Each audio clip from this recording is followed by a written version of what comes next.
We begin. Tell us, where in the world are you watching from? We love knowing our global reach. Now, let's dive into today's story. Chapter 1. Foundations of Sand. Thaddeus Rook Blackwell stood at his office window, watching Seattle's skyline disappear behind sheets of rain. At 52, he commanded respect without asking for it. The result of 20 years in military intelligence, followed by building Sentinel Solutions, a private security firm that protected the wealthy and powerful across the Pacific Northwest. Rook checked his watch. 5 hours until his only son's wedding. The thought brought a complicated mixture of pride and unease. His relationship with Liam had always been strained. Too many absences during his formative years, too much similarity in their stubborn personalities. His phone vibrated. Cody Reeves, his head of operations and former military colleague. "Everything's set for today," Rook asked. "Just checking if you need backup at the wedding," Cody replied. "Between your son's political connections and Vivian's family wealth, it's quite the security circus." "I'm capable of surviving one day of small talk," Rook said with a hint of amusement, "though I might prefer an extraction mission in hostile territory." After hanging up, Rook unlocked his desk drawer and withdrew a small box containing his father's cufflinks. They were simple silver squares with tiny embedded sapphires, the only inheritance from a man who died when Rook was just 14. As he closed the drawer, his eye caught the framed photo from their family vacation to Maui 4 years ago. Vivian, still beautiful at 48, her arm around Liam. Their daughter Paige, 23 now and in her final year of law school, rolling her eyes at something Rook had said. A perfect family portrait that concealed the hairline fractures beneath. Rook's marriage to Vivian Lawson had begun as a whirlwind romance 28 years ago. The daughter of a banking executive, she'd been volunteering at the military hospital where Rook was recovering from a mission gone wrong.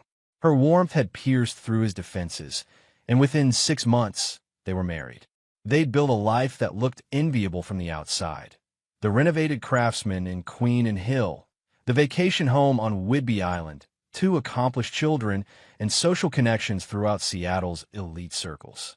But somewhere in the past decade, they'd begun orbiting different suns. Vivian had thrown herself into the arts community, serving on museum boards and fundraising committees. Rook had focused on expanding his business, often working 16-hour days. They still shared meals and attended functions together, but the electric current that had once run between them had dimmed to a flicker. He closed his office and drove home to change for the wedding. The ceremony would be held at Ridgemont Gardens, followed by a reception at the Lawson family estate. 300 guests, including 2 state senators and a federal judge, all connections from Vivian's side and Liam's budding political career. When Rook arrived home, the house was strangely quiet. Vivian's car was in the garage, but she wasn't in their bedroom or her study. Probably at the venue already, handling last-minute details. She'd always been a perfectionist, especially when it came to appearances. As he showered and dressed, Rook mentally prepared himself for the day ahead. He was genuinely happy for Liam, even if he found his son's fiancée Madison a bit calculated in her ambitions. The girl came from old Seattle money and had her sights set on supporting Liam's political future.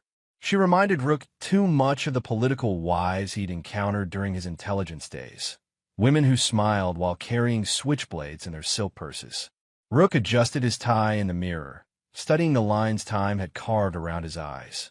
He still maintained the physical discipline of his military days, but the gray at his temples had fully claimed his dark hair. Vivian once said it made him look distinguished. Recently, she hadn't commented on his appearance at all. His phone chimed with a text message from an unknown number. "Don't go to your son's wedding. Check your wife's room." Rook stared at the message, his pulse steady. 25 years of intelligence work had taught him to process surprises without reaction. Probably someone's idea of a joke, or a wrong number. Still, as he finished dressing, the message nagged at him. Vivian didn't have a separate room. Strictly speaking, though she had converted the guest suite at the end of the hall into her creative space a few years back, when her insomnia had worsened. "Just need somewhere to read or sketch without disturbing you," she'd explained. Rook had understood. After decades of light sleeping from training and field work, He noticed every movement, every change in breathing pattern beside him. He checked his watch again. Still 3 hours before he needed to leave. Plenty of time to prove to himself that the message was nonsense. Walking down the hallway, Rook felt an odd sensation he hadn't experienced in years. The heightened awareness before entering unknown territory. At his wife's door, he paused, then turned the handle. The door was unlocked. As it swung open, Rook found himself frozen on the threshold, processing the scene before him. The words, "I was speechless," wouldn't begin to describe what he felt. Chapter 2. The Revelation. Rook stood motionless in the doorway, his military training the only thing keeping him from reacting visibly to the scene before him. Vivian's creative space had been transformed into what could only be described as a shrine to another life, a life he knew nothing about. The large corkboard that once held her sketches and museum announcements now displayed dozens of photographs. Vivian with a man Rook recognized as Barrett Lancaster, the new director of the Seattle Arts Foundation. The photos chronicled what appeared to be years of meetings, dinners, intimate moments in places Rook had never been with his wife. Some showed them in Paris, where Vivian had supposedly gone for a museum board retreat. Others on a beach that looked like the Amalfi Coast from a women's cultural tour the previous spring. But what truly rendered him speechless was the evidence of careful planning laid out on Vivian's desk.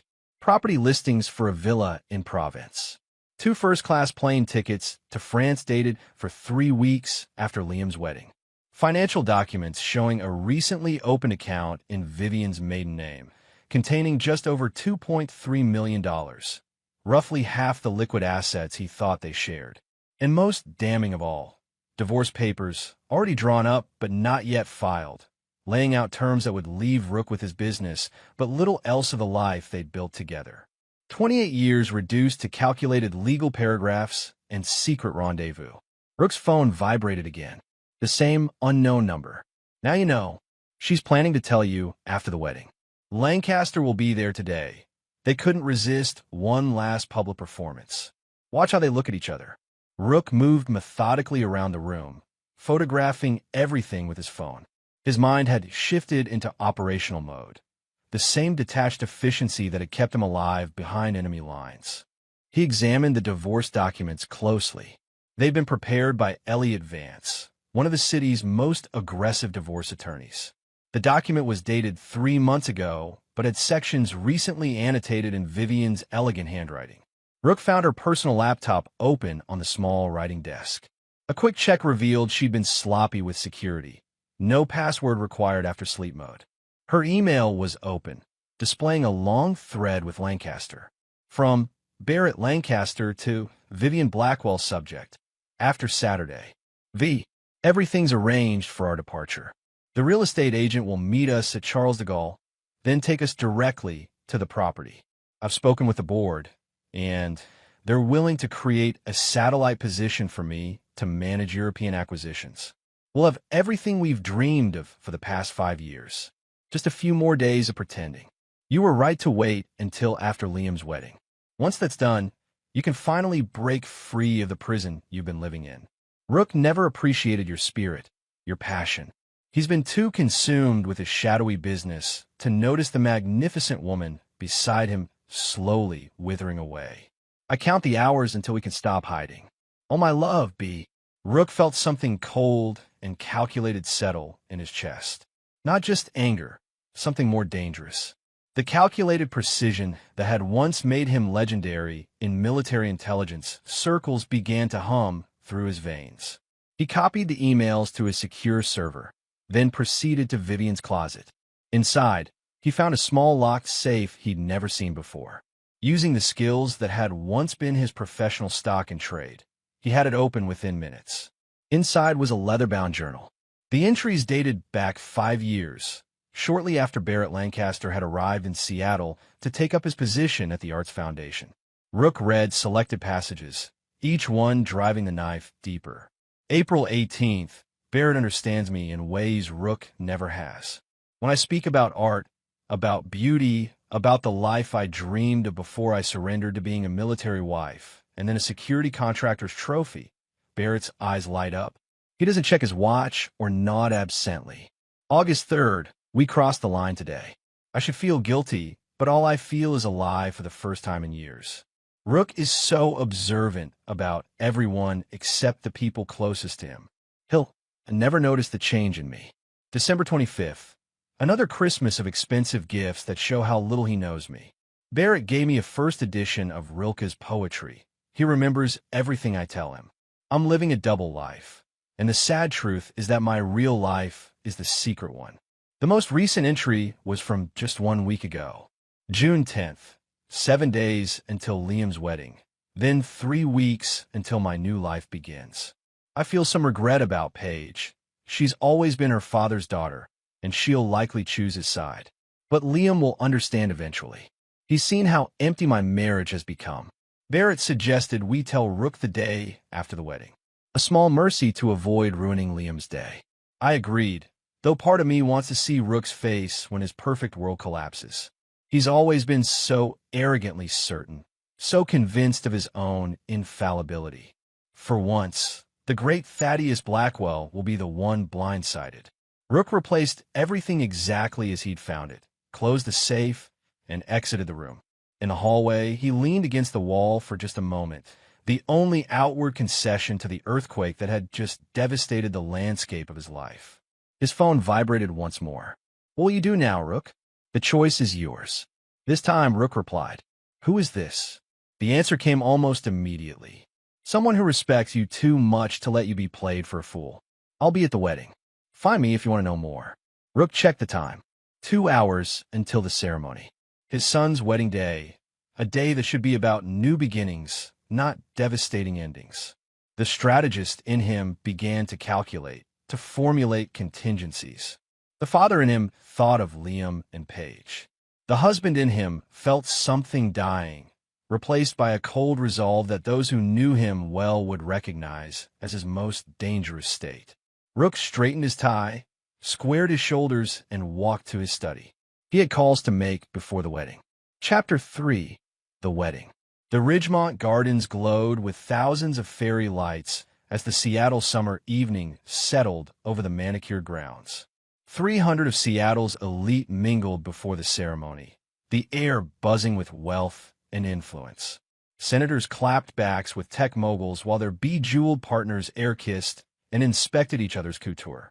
Rook moved through the crowd with the controlled presence that had always set him apart.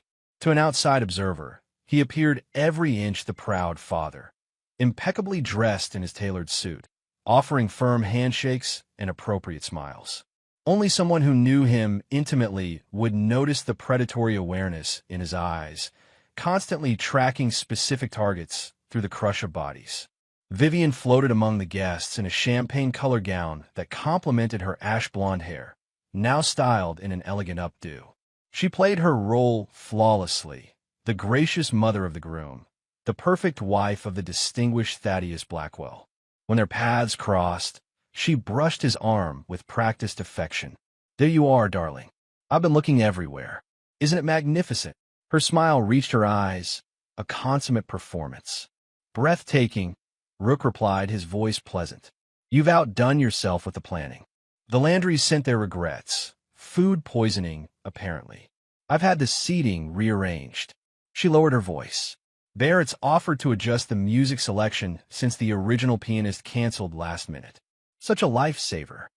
"How fortunate he was available," Rook said, watching her face for any tell. There was none. "I should thank him personally." A flash of something, concern, warning, crossed Vivian's features. "He's quite busy coordinating with the string quartet. Perhaps later." From across the garden, Rook spotted Barrett Lancaster in animated conversation with the musicians. Tall, silver-haired, with the cultivated sophistication of old money despite his middle-class Boston origins. Rook had done his research during the drive over. Lancaster caught Vivian looking his way and gave a small, nearly imperceptible nod. "Dad!" Paige appeared at his elbow, resplendent in her maid-of-honor dress. "Liam's freaking out about his cufflinks. Something about them being lucky. He sent me to find you." "Duty calls," Rook said to Vivian, allowing himself to be led away by his daughter. In the groom's suite, Liam paced nervously, his groomsmen lounging with tumblers of expensive scotch. "Dad," Liam exhaled with relief. "I can't find grandfather's cufflinks. Madison's father gave me these." He held up platinum squares with tiny diamonds. "But I wanted to wear yours. For luck." Rook reached into his pocket and produced the box with the sapphire cufflinks. "I brought them just in case." As he helped his son secure them, their eyes met in the mirror. For a moment, all the tension between them evaporated. "Nervous?" Rook asked. "Terrified," Liam admitted. "Not about Madison, about living up to it all. Her family's expectations. Your legacy." Rook turned his son to face him. "Today is about you and Madison, nothing else." And Liam, he paused, choosing his words carefully. "No matter what happens in the future, remember that my pride in you is unconditional." Liam's brow furrowed slightly at the unusual sentimentality from his stoic father, but he nodded. "Thanks, Dad." The ceremony proceeded without a hitch. Rook stood tall beside Vivian in the front row, playing his part flawlessly. When Madison floated down the aisle on her father's arm, he noticed Liam's face transform with genuine love. Whatever game the others were playing, his son's emotions were real. During the reception, Rook circulated strategically, observing Vivian and Lancaster maintaining a careful distance that any intelligence operative would recognize as too studied to be natural. Twice, he caught them exchanging glances laden with meaning when they thought no one was watching. As dinner concluded and dancing began, Rook felt a presence at his shoulder. "May I join you?" A woman in her 40s with striking auburn hair and sharp green eyes took the empty seat beside him. She wore a simple black dress that stood out among the ostentatious gowns around them. "Diana Walsh." She introduced herself, offering her hand. "I believe you received my messages earlier."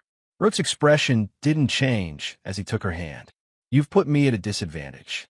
I've been your wife's assistant at the Arts Foundation for the past 3 years, Diana explained, her voice low. "I've watched her and Barrett conduct their affair under everyone's noses, using foundation resources and donor events as cover." "And your interest in exposing them?" Rook asked, his tone conversational, though his eyes were razor-sharp. "Barrett promised me the associate director position, then gave it to his college roommate once he had consolidated his power and your wife's influence. I've spent a decade building that program." She sipped her champagne. "But more importantly, I despise watching someone of your caliber being deceived. My father was military intelligence, Colonel Michael Walsh." Recognition flickered in Rook's eyes. "Mike Walsh was one of the best. He spoke highly of you. Before he died, he told me if I ever needed help, I could trust Thaddeus Blackwell. Instead, I'm helping you." She slid a small USB drive across the table. "Everything is here. Emails, hotel receipts, foundation funds they've misappropriated for their rendezvous, the offshore account they established in the Caymans, and the real estate documents. The province property is actually owned by a shell company Barrett created, not an independent seller. She doesn't know he structured it to remain solely in his name." Rook pocketed the drive. "You've been thorough." "Oh, and the prenup she signed when you married. The infidelity clause is still valid." Her attorney tried to bury that detail in the divorce filing. Diana's smile was cold. "Barrett has convinced her that after the settlement, they'll have enough to live comfortably. He doesn't realize you could legally leave her with nothing if you move first." Across the dance floor, Vivian laughed at something Barrett whispered in her ear as they danced, maintaining the appearance of appropriate distance between foundation director and board member. "What's your endgame here, Diana?" Rook asked. "Justice," she replied simply. "And perhaps a position at Sentinel Solutions when this is over. I have skills your organization could use." Rook stood, buttoning his jacket. "We'll discuss terms later. For now, I need to dance with my wife." He crossed the floor with purpose, tapping Barrett's shoulder with genteel courtesy. "May I cut in? I've hardly seen my wife all evening." Barrett stepped back with practiced charm. "Of course, Mr. Blackwell. She's all yours." The irony wasn't lost on Rook as he took Vivian in his arms, leading her in a perfect waltz. For the first time that day, he allowed himself to really look at her, the woman he had loved for nearly 3 decades, the mother of his children, the architect of his destruction. You're unusually quiet, Vivian noted, studying his face. Is everything all right? I was just thinking about beginnings and endings, Rook said, his voice soft but penetrating. Today, Liam begins a new chapter. It makes one reflective. Something in his tone made Vivian stiffen slightly in his arms. You're not usually given to sentimentality. Perhaps I'm evolving, Rook replied, spinning her under the twinkling lights. People can surprise you, even after decades together. Fear flickered briefly in Vivian's eyes, the first genuine emotion he'd seen from her all day. But she recovered quickly, her social mask sliding back into place. They certainly can, she agreed, her voice steady despite the sudden tension in her shoulders. As the dance ended, Rook brought her hand to his lips in a courtly gesture. I've been thinking perhaps we should take a trip after all this wedding excitement dies down. Somewhere quiet where we can reconnect. Vivian's smile faltered for just a millisecond. That sounds lovely. We'll discuss it tomorrow. Yes, Rook agreed, his eyes never leaving hers. Tomorrow will be a day for many discussions. He released her hand and turned away, already planning his next move. Behind him, he could sense Vivian watching his retreat, likely wondering if her carefully constructed house of cards was about to collapse. Rook made his way to where Cody Reeves stood vigilantly monitoring the perimeter of the reception. I need a full workup on Barrett Lancaster and Vivian. Everything, financials, communications, movements for the past 5 years. Priority status. And I need legal to review my marriage contract. Cody, ever the professional, didn't blink at the unusual request. Consider it done. Timeline. Yesterday, Rook replied, his voice hardening to the tone as operatives knew meant a situation had gone critical. And Cody? This stays between us for now. My children deserve one day of happiness before the storm hits. As Liam and Madison cut their wedding cake, Rook raised a champagne in toast with everyone else. His smile never reached his eyes. In his mind, he was already 3 moves ahead in a game his opponents didn't yet know they were playing. Chapter 4. The Architect. The morning after the wedding dawned with Seattle's typical summer drizzle. Rook had spent the night in his study, reviewing the files Diana had provided and formulating strategy. When he heard Vivian stirring upstairs, he made a pot of her favorite French roast coffee, setting out 2 mugs on the kitchen island. A practiced opening gambit. Vivian appeared in silk pajamas and a cashmere robe, her face bare of makeup but still beautiful. For a moment, looking at her in the soft morning light, Rook felt a pang of what might have been grief in another man. "You're up early," she remarked, accepting the coffee he offered. "Did you sleep at all?" "Not much," he admitted truthfully. "It was quite a day." Vivian smiled, the practiced warmth not quite reaching her eyes. Liam and Madison looked so happy. "I think they're going to make it. Unlike us," Rook said quietly. The mug paused halfway to her lips. Her expression shifted from surprise to caution to resignation in the space of seconds. "How long have you known?" she finally asked, setting down her coffee untasted. "Does it matter?" Rook leaned against the counter, studying her. "What matters is what happens next." Vivian straightened, shifting into the negotiating posture he recognized from her years of boardroom battles. "I was going to tell you today." After the wedding seemed kinder. Kinder, Rook repeated, the word like ice. "Like the kindness of planning your exit for years while I was building a life for us? Or the kindness of using our son's wedding as cover to flaunt your lover to our entire social circle?" Her face paled. "It wasn't like that. Barrett and I." "Save it." Rook cut her off. "I'm not interested in the romance novel version. I've seen the evidence. All of it. The accounts. The property. The meticulous dismantling of our life together behind my back. You were never here." Vivian's composure cracked suddenly. 28 years, Thaddeus, and you spent most of them in your hidden world of secrets and shadows. Do you know how many dinners I ate alone? How many events I attended as a single woman with a wedding ring? You gave me a house and financial security, but you never gave me yourself. So you found someone who would, Rook finished for her. Someone who appreciates art and beauty and doesn't carry the weight of the things I've seen and done for this country. I understand the narrative you've constructed, Vivian. It's cleaner that way, isn't it? Easier to justify. She flinched at his calm dissection. It wasn't planned. It just happened. Nothing just happens with you. Rook replied, his voice dangerously soft. You've always been strategic. It's what I admired about you. The offshore accounts, the property purchases, the legal preparations, those were all carefully orchestrated moves. Vivian's eyes widened slightly. How do you know about those? I know everything, Rook said simply, including Barrett's background before Seattle. Did you know he was forced out of the Boston Fine Arts Foundation after embezzlement allegations were quietly settled? Or that the province property is in his name alone, not jointly held as he's led you to believe? She shook her head, but uncertainty had crept into her expression. You're lying, she said, but her voice lacked conviction.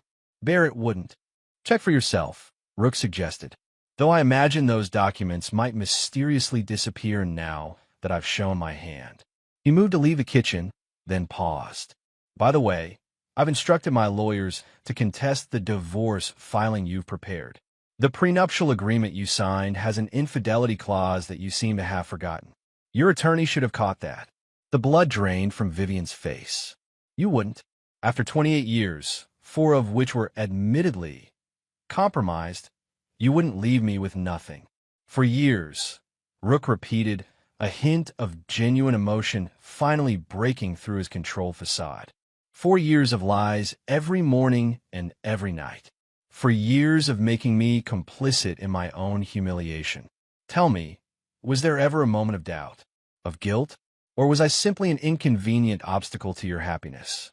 For the first time, Vivian seemed at a loss for words, her carefully constructed narrative crumbling under the weight of truth. The children, she began, will know everything unless you agree to my terms, Rook finished. I'm prepared to keep this civil and private if you cooperate. Otherwise, I'm fully prepared to ensure that everyone, including Liam and Paige, understands exactly who you are. What do you want? Vivian whispered. We'll discuss that after you've verified what I've told you about Barrett, Rook replied. Take the day. Do your research. Then we'll talk terms. He left her standing in the kitchen, her untouched coffee growing cold. In his study, Rook unlocked his secure laptop and reviewed the overnight reports from his team. They had been thorough, as expected. Barrett Lancaster's history was even more checkered than Diana had indicated. Behind the cultured facade lay a trail of financial improprieties and broken promises. 3 ex-wives, each left under questionable circumstances. Multiple foundation positions, each ended abruptly despite glowing public statements. But most interesting was the report on Barrett and Vivian's planned escape. The flights to France were real enough, but the associated banking transfers told a different story than the one Vivian believed. Barrett had been systematically moving funds from their joint planning account to his personal accounts over the past month. The villa purchase agreement, indeed, listed only his name, with no provision for adding Vivian later. Rook leaned back in his chair, the pieces falling into place. Barrett wasn't in love with Vivian. He was in love with the access her family connections provided and the financial security she represented. Once he had extracted what he could from her, history suggested he would disappear, leaving her with neither her lover nor her security. His phone buzzed with a text from Diana, Barrett in damage control mode. Called emergency meeting with Foundation legal team. Shifting funds between accounts. Rook smiled grimly. The game was moving faster now. By evening, Vivian had emerged from her room, her eyes red-rimmed, but her spine straight. She found Rook in his study and closed the door behind her. You were right, she said without preamble. About Barrett. About the property. About many things. Rook gestured to the chair across from him. Sit down, Vivian. Let's discuss how we proceed. For the next hour, they negotiated the terms of their separation with the detached precision of diplomats ending a long alliance. Rook's demands were simple. A swift, quiet divorce with financial terms that were less punitive than he could have legally enforced, but still left her with a much more modest lifestyle than she had planned. And what about Barrett? Vivian asked, her voice hollow. He's used me, used the Foundation. Don't you want revenge? Barrett is your problem, not mine, Rook replied. Although I would suggest you consider who else might have been damaged by his actions at the Foundation. As for revenge, he paused, studying her face. I find it's more effective when people destroy themselves with their own character flaws. Vivian looked at him with something between fear and unwilling respect. You always were ruthlessly efficient. I forgot that about you. Yes, Rook agreed. You did. After she left, Rook made a single phone call to Cody. Proceed with Phase 2, he instructed, and arrange a meeting with Diana Walsh tomorrow. I believe she's earned that conversation about future employment. Then he poured himself 2 fingers of scotch and raised it in a silent toast to the shambles of his 28-year marriage. Chapter 5. The Deception. 3 weeks after the wedding, Rook sat across from his daughter Paige at their regular diner in the University District. These Sunday brunches had been their tradition since her undergraduate days, a time for father-daughter connections without Vivian's moderating presence. "Dad, you're being weird," Paige said bluntly, setting down her coffee mug. With her razor-sharp intelligence and unflinching directness, she had always been his mirror image. "Mom's staying at Aunt Carla's. You're suddenly renovating the master bedroom, and you both missed Liam's post-honeymoon dinner. Just tell me what's happening." Rook sighed. He could deceive foreign operatives and navigate international crises, but he'd never been able to lie to his daughter. "Your mother and I are separating," he said finally. "We're keeping it private until the terms are finalized." Paige's expression shifted from surprise to calculated analysis, so much like his own approach that it almost made him smile despite the circumstances. "Mom's affair with Lancaster?" she asked matter-of-factly. Now it was Rook's turn to be surprised. "You knew." Paige rolled her eyes. "Dad, I interned at the foundation last summer, remember? They weren't exactly subtle. I almost told you a dozen times, but—" She trailed off, looking uncharacteristically uncertain. "But you didn't want to be the one to break your father's heart," Rook finished for her. "Something like that," she admitted. "Plus, I figured you probably knew already. You know everything." "Not everything, apparently," Rook said, a hint of bitterness creeping into his voice. "So, what happens now?" Paige asked. "With the divorce?" "With Lancaster. The divorce is being handled quietly. Your mother will be comfortable, but not wealthy. As for Lancaster—" Rook paused. "Let's just say the Foundation Board recently received some troubling information about financial discrepancies under his leadership." Paige studied him with shrewd eyes. "You're planning something more, though. I can tell." "I'm planning to move forward with my life," Rook replied evenly, "starting with bringing in some new blood at Sentinel. I've hired Diana Walsh from the Foundation. She has an impressive background in financial investigation." "Diana?" Paige's eyebrows shot up. "Mom's assistant? The one who knew everything about everyone?" "The very same," Rook confirmed. "She's proved quite resourceful." "Dad," Paige said slowly, "please tell me you're not dating Mom's former assistant. Even for revenge, that's—" "It's a professional relationship," Rook cut her off. "But speaking of relationships, I understand your mother and Barrett are experiencing some turbulence. Something about misrepresented assets." A small, satisfied smile played at the corners of his mouth, the only outward sign of the careful plan he'd been executing for the past 3 weeks. Phase 2 was proceeding exactly as designed. Across town, Vivian sat in a small cafe with Barrett, their usual table at Cafe Louisa, now feeling exposed rather than intimate. The elegant confidence that had defined her for decades had dimmed, replaced by a wary suspicion that colored every interaction. "The board has frozen my accounts pending investigation," Barrett was saying, his cultured voice tight with strain. "Someone sent them documented evidence of financial improprieties, falsified expense reports, misappropriated donor funds, even suggesting I use Foundation resources to fund personal travel." "Our travel," Vivian corrected, watching his face closely. Barrett's hesitation was brief, but telling. "Yes, of course. Our travel. The point is, I'm being systematically destroyed, and your husband's fingerprints are all over it." "Ex-husband," Vivian corrected automatically. "And Thaddeus doesn't leave fingerprints. If you're behind this, you'd never see it coming." Barrett's handsome face twisted with frustration. "Well, someone is orchestrating my downfall. The Province property deal collapsed when the sellers suddenly received concerning information about my financial stability. My previous foundations have been contacted about my tenure there. It's a coordinated attack. Vivian sipped her tea, considering. What about the offshore account? The one with our... She paused, correcting herself. My settlement money. Again, that almost imperceptible hesitation. It's secure for now, but with my accounts frozen and legal fees mounting. You need money, Vivian concluded flatly.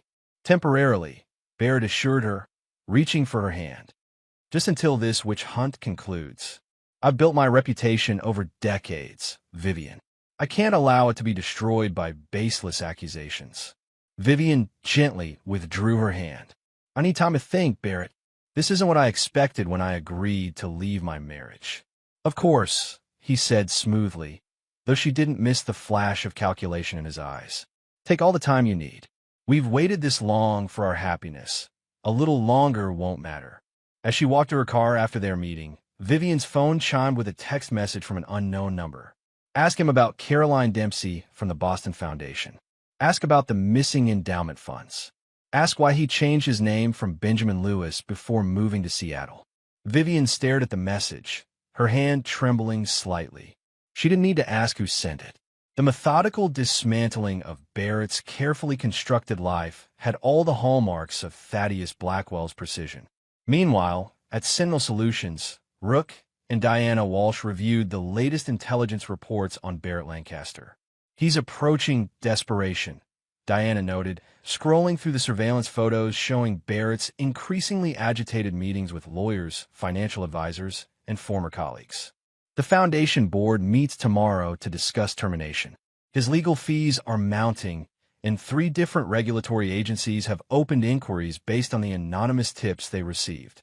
And Vivian? Rook asked, his face impassive. Growing suspicious, but still hopeful he'll provide explanations, Diana replied. She accessed the offshore account yesterday, only to find the balance significantly lower than expected. When confronted, Lancaster claimed emergency legal expenses. Rook nodded, satisfied. And the final piece? Diana slid a folder across the desk. Caroline Dempsey has agreed to fly in and meet with the Foundation board. She's bringing the original documentation of the embezzlement scheme Lancaster ran in Boston before he reinvented himself here. She was silenced with a settlement and NDA back then, but your legal team found a loophole. Excellent, Rook said quietly. Maintain surveillance, but no direct intervention. Let's allow natural consequences to unfold.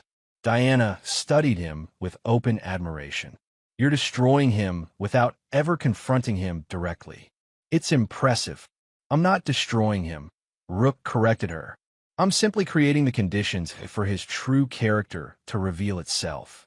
Barrett Lancaster has been running the same confidence game for decades, charming powerful women, siphoning resources, then disappearing when the walls close in. I'm just accelerating the timeline and ensuring Vivian sees his true nature before he can disappear with what remains of her assets. And your children? Diana asked carefully. How much do they know? Paige knows everything except my direct involvement. Liam. Rook's expression softened slightly. Liam and Madison return from their honeymoon tomorrow. He'll need to be told about the separation, but the details can wait until he's settled into married life.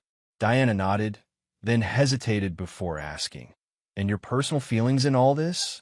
28 years is a long time to simply walk away without emotion.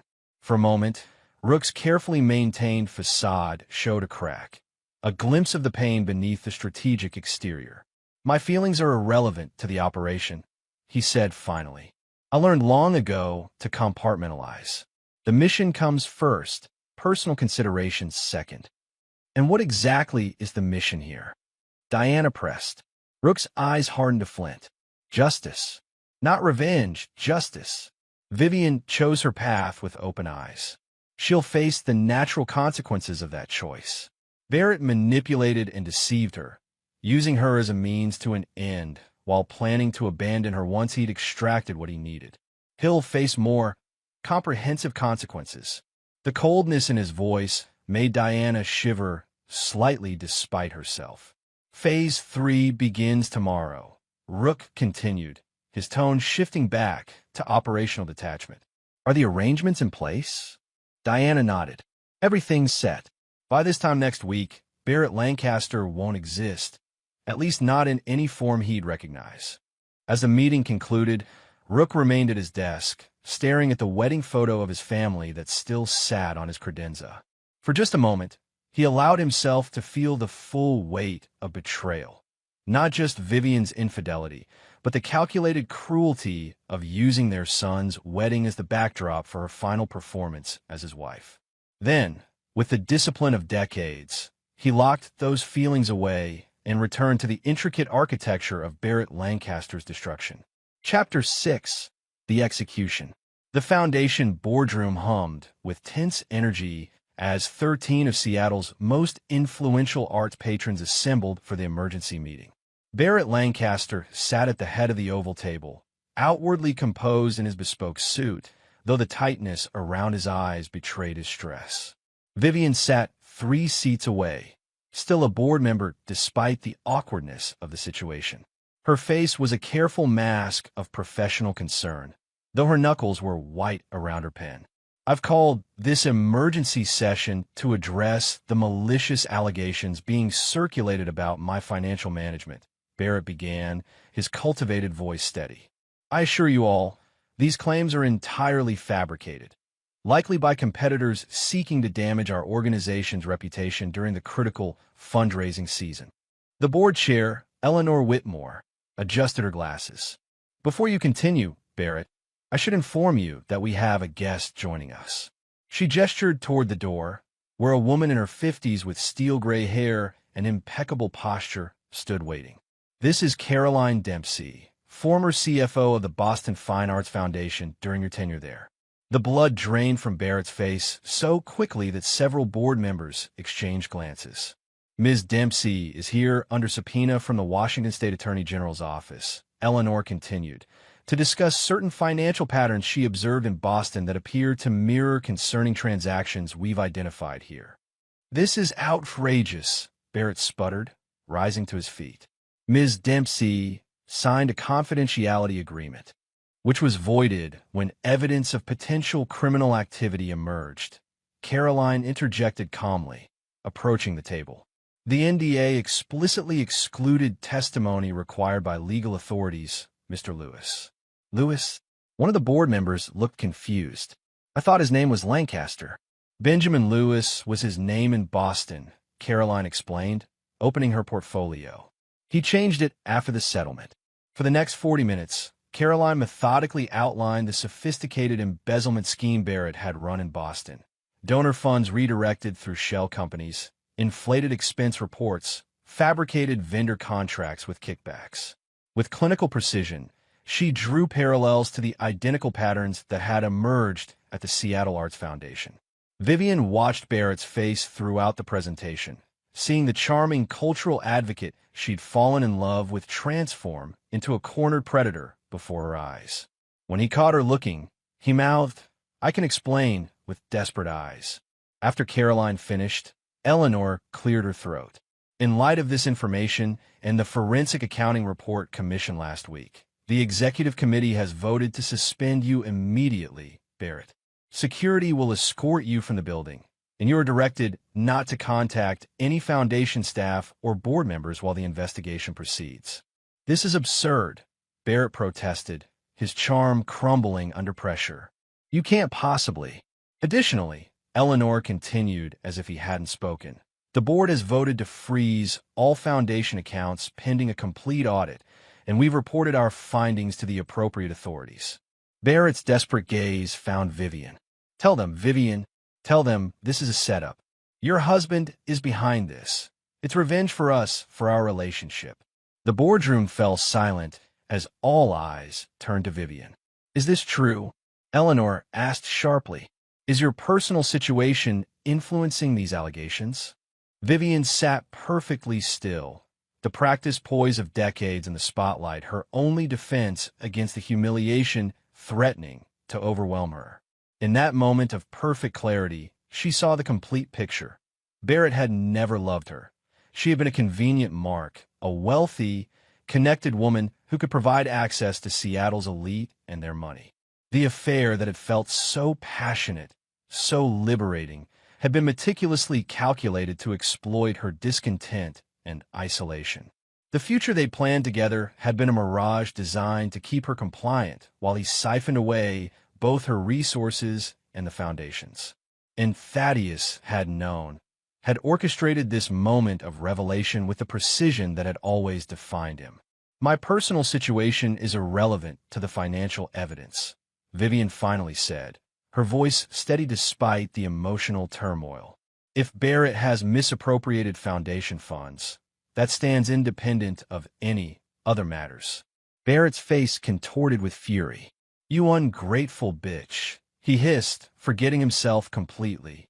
"After everything I promised you." "Security, please," Eleanor interrupted, gesturing to the two men who had materialized at the doorway. As Barrett was escorted from the boardroom, still protesting his innocence and threatening lawsuits, Vivian remained seated, her back straight and her eyes dry. Only when the door closed behind him did she allow herself a single deep breath, the only outward sign of the earthquake that had just devastated her carefully planned future.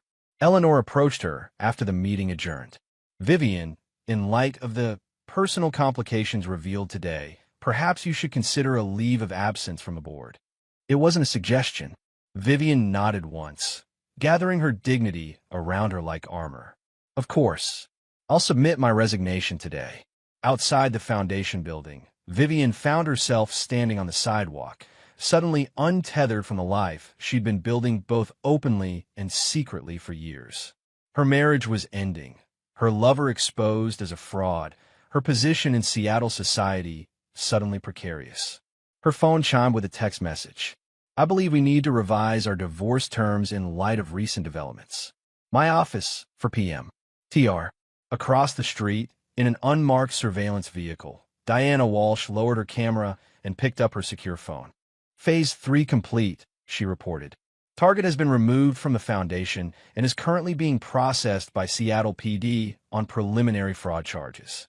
Primary subject is isolated and appears to be in shock. Secondary subjects are reacting as anticipated." "Understood," Rook's voice replied. "Proceed to final phase." At precisely 4 p.m., Vivian arrived at Sentinel Solutions, escorted directly to Rook's private office by an impassive security guard. The space reflected its owner, elegant but utilitarian, with nothing extraneous or sentimental on display. Rook stood as she entered, gesturing to the chair across from his desk. Gone was any pretense of the husband she'd known for nearly 3 decades. This was the Thaddeus Blackwell that foreign operatives and business competitors feared, calculating, precise, and utterly without mercy. "You orchestrated all of this," Vivian said without preamble. "It wasn't a question. I merely accelerated inevitable outcomes," Rook replied.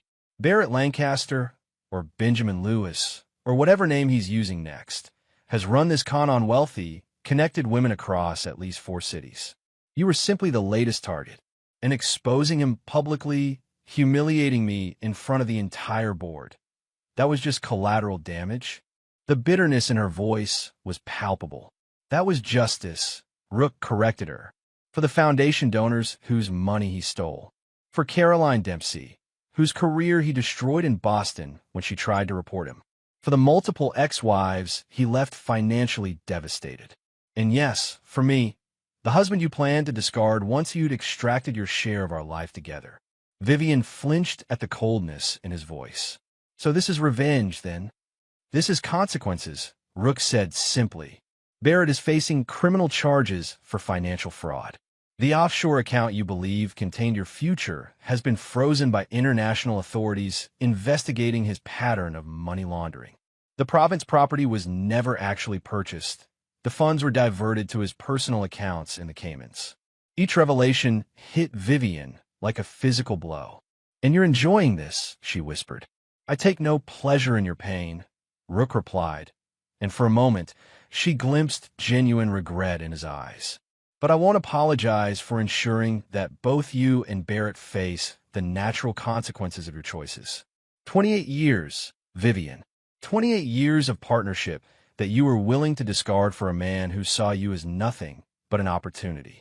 And what now? Vivian asked, defeated. You've destroyed both my planned future and my present. Is there anything left for you to take? Rook slid a folder across the desk. Revised divorce terms. I'm not without compassion, despite what you might believe. You'll retain the vacation house on Whidbey Island and enough financial support to live comfortably, if not lavishly. Your legal fees will be covered. In exchange, this ends here, quietly and completely. Vivian opened the folder, scanning the documents with the careful attention she'd always given to contracts. The terms were far more generous than she deserved, and they both knew it. Why? She asked finally, genuinely confused. After everything, why show any mercy at all? Because despite everything, you're still the mother of my children, Rook said simply. And because I choose not to be defined by bitterness, even when it would be justified. Something in his tone made Vivian look up sharply. There's something else. Something you're not telling me. A humorless smile touched Rook's lips. Always perceptive Vivian. Yes, there's something else. Barrett's financial crimes extend far beyond the foundation. Interpol has been building a case against him for years under various aliases. The information I provided was the final piece they needed. He'll be facing international charges once the local prosecution concludes. You're destroying him completely, Vivian realized. He destroyed himself. Rook corrected her. I merely ensured he couldn't destroy others after you. There were at least 2 other women he was grooming as potential marks, younger, wealthier women with even more social connections than you. The pattern never changes with men like him. Vivian signed the revised divorce agreement with a surprisingly steady hand. As she rose to leave, she paused at the door. Did you ever love me, Thaddeus? Truly, Rook met her gaze directly. With everything I had. That's what made your betrayal unforgivable. After she left, Rook sat motionless at his desk, allowing himself exactly 5 minutes to feel the accumulated weight of loss. The marriage, the trust, the future he believed in despite his natural skepticism. Then, with military precision, he compartmentalized those feelings and turned his attention to the final phase of his plan. Barrett Lancaster's destruction was proceeding on schedule, but it wasn't yet complete. And Thaddeus Blackwell had never been one to leave an operation unfinished. Chapter 7. The Confrontation. 1 month after the Foundation Board meeting, Barrett Lancaster sat in the visiting room of the King County Detention Center, the orange jumpsuit a stark contrast to the tailored suits that had once been his uniform. His silver hair had dulled in the harsh fluorescent lighting, and the charm that had opened so many doors now seemed shabby and desperate. He straightened as the door opened, expecting his court-appointed attorney. Instead, Thaddeus Blackwell walked calmly to the table and took a seat across from him. You, Barrett spat, his cultivated accent slipping to reveal Boston working-class roots. You're behind all this. You've systematically destroyed everything I built.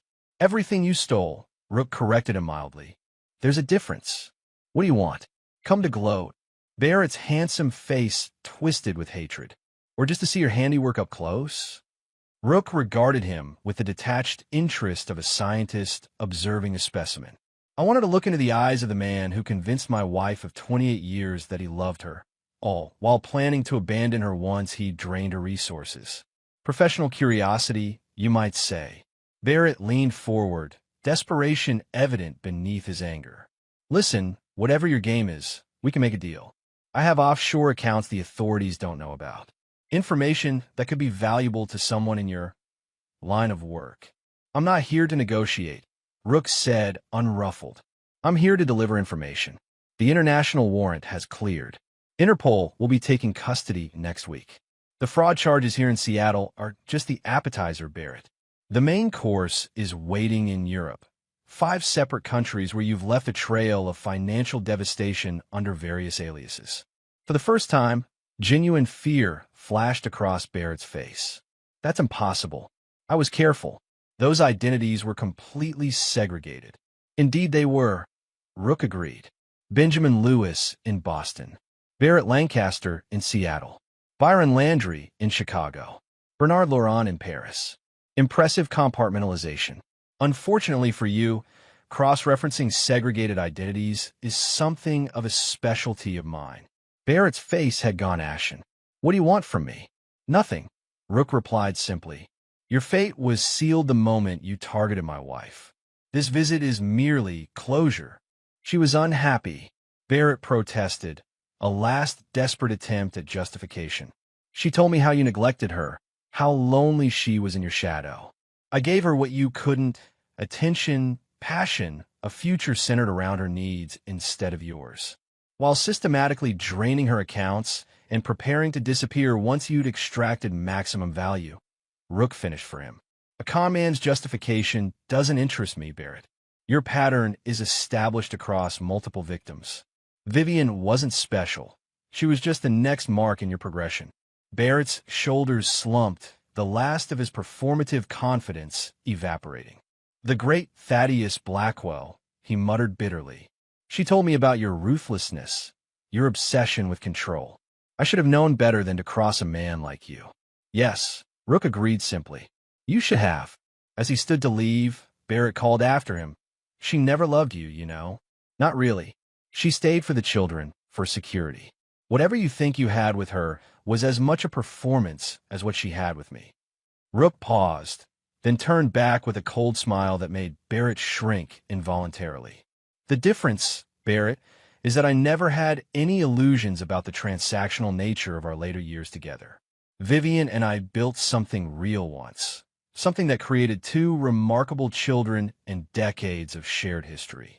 That it ended in betrayal doesn't erase what was genuine. He leaned slightly closer. But nothing you built with her was ever real. Your entire existence is a shell game, moving from one performance to the next. And now the curtain has fallen for the last time. Leaving Barrett staring after him, Rook walked out of the detention center into the bright Seattle afternoon. Diana Walsh waited beside his car, her efficiency as always a balm to his methodical mind. Is it done? She asked as he approached. The notification is complete, Rook confirmed. And our Interpol contact confirms the extradition hearing is scheduled for next Thursday. Will you attend? No, Rook replied, sliding into the driver's seat. I've spent enough time on Barrett Lancaster. We have more important matters to address. As they drove toward Sentinel headquarters, Diana reviewed the current operations on her tablet.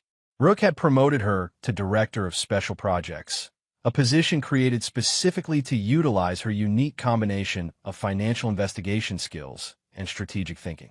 The children, Diana asked carefully as they pulled into the private garage. Liam is still struggling with the situation, Rook admitted. Madison's family is concerned about the social implications of the scandal, which puts additional pressure on him. Paige is more pragmatic. She's already adjusted to the new reality and is focused on finishing law school. And Vivian settled on Whidbey Island. Starting over, I imagine. Rook's voice was neutral, betraying nothing of his inner thoughts. Diana, I appreciate your concern, but my family situation is no longer relevant to our work together. She nodded, accepting the clear boundary he'd established. Of course, the Singapore client is waiting in conference room A. Their security breach appears more sophisticated than initially reported. Rook switched seamlessly into operational mode, the compartmentalization that had defined his career once again creating a firewall between his personal and professional lives. Later that evening, as Rook worked alone in his office, his secure line rang. The caller ID showed Paige's number. Dad, she said without preamble. I just heard about Lancaster's international charges from a law school colleague interning at the prosecutor's office. Your handiwork, I assume. Justice takes many forms. Rook replied, neither confirming nor denying. Mom called me today, Paige continued. She's different. Humbled, I think is the word. She asked me to tell you she's sorry, though she doubts you'd believe her. Rook absorbed this information silently. Did you have to destroy them both so completely? Paige asked, her tone more curious than judgmental. I didn't destroy your mother, Rook corrected her. I offered her dignity and security despite her actions. As for Lancaster, he paused. Some people are architects of their own destruction. I merely accelerated his inevitable downfall. The ruthless Thaddeus Blackwell, Paige said, with a hint of her usual sardonic humor. "Remind me never to cross you." "You're my daughter," Rook said simply. "The rules are different for you." After they hung up, Rook sat in the quiet of his office, reflecting on the past 2 months. The systematic dismantling of his marriage and Barrett Lancaster's fraudulent empire had proceeded with the same precision he brought to every operation. Clean, efficient, comprehensive. Yet something remained unresolved, a loose thread in the otherwise immaculate tapestry of justice he'd woven. Liam. His son had retreated into silence after learning the full truth, canceling their weekly dinners and responding to messages with brief, formal texts. Unlike Paige, who processed emotion through analysis and direct confrontation, Liam internalized his pain, a trait he'd inherited from Rook himself. Picking up his phone, Rook made a decision. Some operations required a personal touch, even for a man who preferred to work through proxies and calculated distance. "We need to talk, not about your mother or the divorce. About you and me. Dinner tomorrow, 7 p.m., the Overlook. Just us." "Dad." The response came after a long pause. "I'll be there." As Rook set down his phone, he allowed himself a rare moment of uncertainty. The calculated destruction of Barrett Lancaster had been a straightforward operation. Identify the target's vulnerabilities, apply strategic pressure, and watch the inevitable collapse. Rebuilding his relationship with his son would require different skills entirely. Vulnerability, emotional honesty, perhaps even admission of his own failures. Territory far more dangerous than any covert operation he'd ever undertaken. But Thaddeus Blackwell had never been one to retreat from a difficult mission, especially when the stakes were this high. Chapter 8. The Reckoning. The Overlook restaurant perched on Elliott Bay, offering panoramic views of the Olympic Mountains and Puget Sound. Rook arrived early, securing a private table by the windows. The restaurant had been a family favorite for special occasions. Neutral territory where he and Liam might find common ground. Liam arrived precisely on time, his political instincts already well honed at 26. In his tailored suit with Madison's family's ancestral tie pin, he looked every inch the aspiring congressman that his in-laws were grooming him to be. "Dad." He offered a handshake rather than the hug that would have been natural just months ago. "Liam." Rook accepted the formality without comment. "Thank you for coming."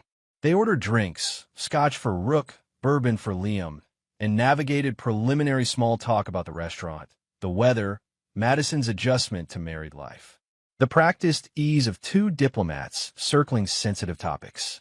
Finally, after their entrees arrived, Liam set down his fork and fixed his father with a direct stare. He said we needed to talk about us, not about Mom or the divorce. So talk. The bluntness was pure Vivian, Rook noted with ironic appreciation. For all Liam's physical resemblance to him, his emotional directness came straight from his mother. "I owe you an explanation," Rook began, choosing his words with the care he typically reserved for operational briefings. "Not about the collapse of my marriage, that stands on its own terms, but about why I've been distant throughout your life." Liam's eyebrows rose slightly. Clearly he hadn't expected this direction. "I'm listening," he said, his tone neutral, but his body language revealing his interest. "When you were born," Rook continued, "I was still active in military intelligence. Your first 3 years, I was deployed more often than I was home. When I transitioned to the private sector, building Sentinel consumed my waking hours." He paused, taking a sip of scotch. "Those are explanations, but not excuses. The truth is, I didn't know how to be the father you deserved. Because your own father died when you were 14, Liam supplied, demonstrating how closely he'd observed the father who thought himself unobserved. "Partly," Rook acknowledged, "but mostly because the work I did, both in the military and after, required a compartmentalization of emotion that became habitual. Keeping people at a distance was a survival mechanism that I never fully deactivated, even with my family." He met his son's eyes directly. "Especially with you." "Why especially me?" Liam asked, the question holding decades of unspoken hurt. "Because you reminded me of myself," Rook admitted. and I was afraid of what that might mean for your future. I saw my own capacity for coldness, for calculation, mirrored in you from an early age. I told myself I was giving you space to develop differently, but in reality, I was afraid of the influence I might have. Liam sat back, visibly processing this revelation. So, you kept your distance to protect me from becoming you? That's spectacularly misguided, Dad. I realize that now, Rook said with a hint of rueful acknowledgement. By trying to avoid imposing my nature on you, I denied you the guidance that might have helped you integrate the aspects of my personality you did inherit in healthier ways. Like the ruthlessness, Liam asked pointedly, the capacity for strategic revenge that you've demonstrated so thoroughly over the past 2 months? Rook nodded, accepting the implied criticism. Yes, those qualities have served me well in my professional life, but I understand they can be problematic in personal relationships. Is that why Mom turned to Lancaster? Liam asked, finally broaching the topic they'd been avoiding. Because of your emotional distance? That's a question only your mother can answer, Rook replied carefully. But I won't pretend I was blameless in the breakdown of our marriage. Vivian needed emotional connection, validation, passion, things I provided early in our relationship, but gradually withdrew as my work consumed more of my attention. But you didn't cheat, Liam pointed out, an edge to his voice. You didn't lie for years and plan to abandon her. No, Rook agreed, but I made my own choices that contributed to her unhappiness. The difference is that I accepted the consequences of those choices rather than seeking escape through deception. Liam took a long drink of his bourbon, then set the glass down with deliberate care. When I found out what Mom had done, what she was planning, I kept asking myself how I missed it, how I could have lived in the same house and not seen what was happening. We see what we expect to see, Rook said gently, especially with parents. They're our first understanding of stability in the world. When that foundation shifts, it's disorienting.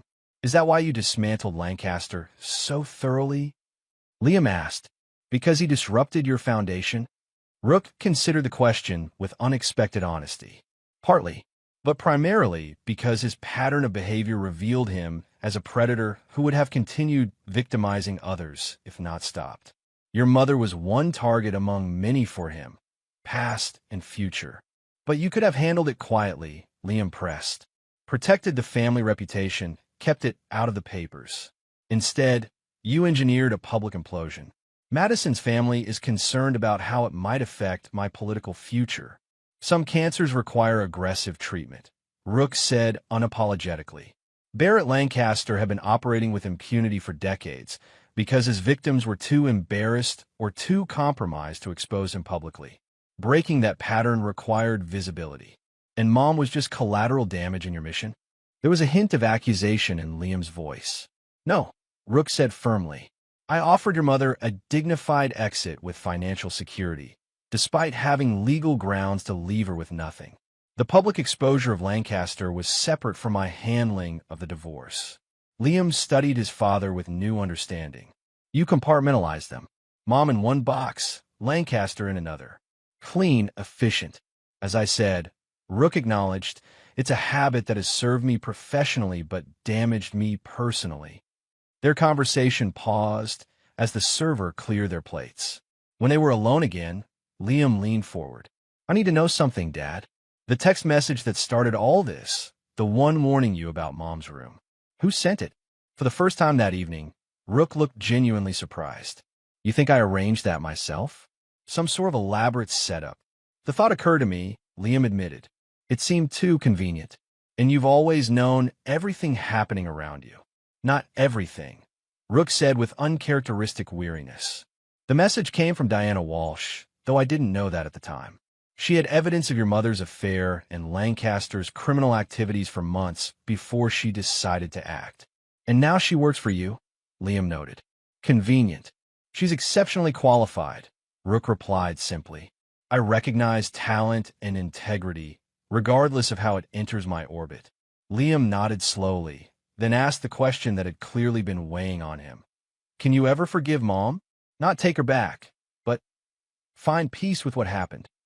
Rook was silent for a long moment, considering the question with the seriousness it deserved. Forgiveness isn't in my nature, he finally said, but neither is prolonged hatred. I've extracted what justice I deemed appropriate. Now I'm focused on moving forward. He looked directly at his son, including rebuilding my relationship with you, if you're willing. I'm still processing everything, Liam admitted. And I'm angry.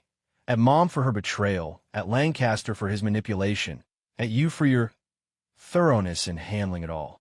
But mostly I'm angry at myself for being blindsided by something that apparently everyone else suspected. Not everyone, Rook corrected him. Paige knew, but didn't tell either of us. And I, despite my professional paranoia, was genuinely shocked when I opened that door. A rare vulnerability showed in his expression. 28 years of marriage, and I never once seriously considered that Vivian might betray me that way. It was my personal blind spot. Something in this admission seemed to reach Liam in a way nothing else had. The realization that his formidable father could be blindsided, could be wounded, made Rook suddenly more human than he'd ever appeared before. I miss our Sunday breakfasts, Liam said after a moment, offering an olive branch. Madison's usually at her yoga class, then anyway. I'd like that. Rook replied simply, recognizing the gesture for the significant concession it was. As they finished their drinks, an unspoken understanding passed between them. Not forgiveness exactly, not from either side, but mutual recognition of the complicated reality they now inhabited and a willingness to navigate it together. Outside the restaurant, as they prepared to part ways, Liam asked one final question. Do you regret any of it, Dad? The way you handle things? Rook considered the question with genuine reflection.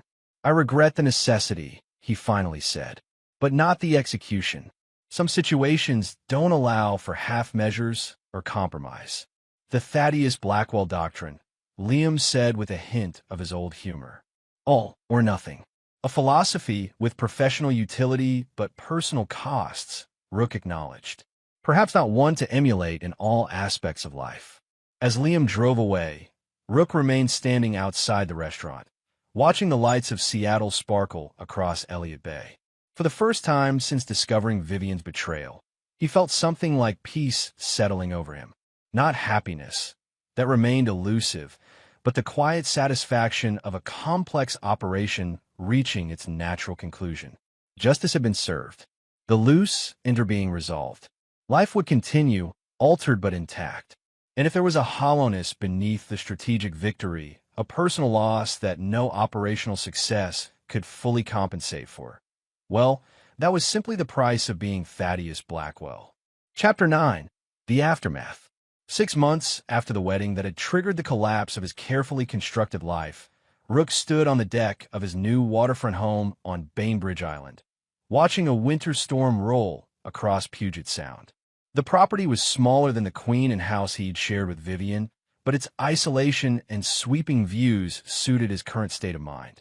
The divorce had been finalized 3 months ago, with surprisingly little acrimony once Vivian accepted the reality of her situation. She'd kept the Whidbey Island vacation home and enough financial support to maintain a comfortable, if modest, lifestyle. In return, she'd signed a comprehensive confidentiality agreement regarding both their marriage and Lancaster's crimes. Barrett Lancaster's story had ended with less dignity. Extradited to face charges in multiple European jurisdictions, he'd accepted a plea deal that would keep him imprisoned for at least 12 years. The extensive international coverage had ensured that his face and various aliases were now known to potential victims worldwide. His carefully constructed house of cards had collapsed completely, leaving nothing but ruins and cautionary tales. Sentinel Solutions had thrived under Rook's renewed focus, expanding into new markets across Asia and Europe. Diana Walsh had proven herself invaluable as Director of Special Projects, her unique combination of financial insight and strategic thinking complementing Rook's more tactical approach. Their professional partnership had gradually evolved into something more personal, though both maintained careful boundaries given the circumstances of their meeting. The door slid open behind him, and Diana stepped onto the deck with 2 mugs of coffee, bundled against the December chill in one of his sweaters. Paige just called, she said, handing him a mug. Her flight lands at 3. She's bringing someone from law school, a study partner named Miguel. She was very careful not to define the relationship. Rook allowed himself a small smile. Interesting. She's never brought anyone home before. Technically, this isn't home for her yet, Diana pointed out. This is your new domain. The first holiday in new territory.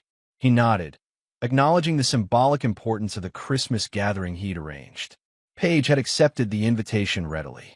Liam and Madison had been more hesitant, but had ultimately agreed to come for Christmas Eve dinner, though they would spend Christmas Day with Madison's family. A political compromise that Rook understood perfectly. Any word from Vivian? Diana asked carefully, respecting the boundaries he typically maintained around the subject of his ex-wife. She sent gifts for the children, Rook replied. And a note from me, a formal apology, surprisingly sincere. I believe she's seeing a therapist on the island. And how do you feel about that? Diana pressed gently. Rook took a sip of coffee, considering the question with his typical thoroughness. I find I have no particular feelings about Vivian's current life, he said finally. Not vindictive satisfaction, not lingering resentment. Just neutrality. Diana studied his profile against the dramatic backdrop of the storm. That's progress, I think. 6 months ago, you were still in operational mode, focused on the mission rather than processing the emotional impact. An occupational hazard, Rook acknowledged, though one I'm working to address. This was true. At Paige's insistent recommendation, he begun seeing a therapist who specialized in military and intelligence veterans, someone with security clearance who understood the unique psychological challenges of a lifetime spent in compartmentalized thinking. The process was uncomfortable, but not without value, particularly as he worked to rebuild relationships with his children. His phone buzzed with a text message from Liam. Flight delayed due to weather, but still planning to make dinner.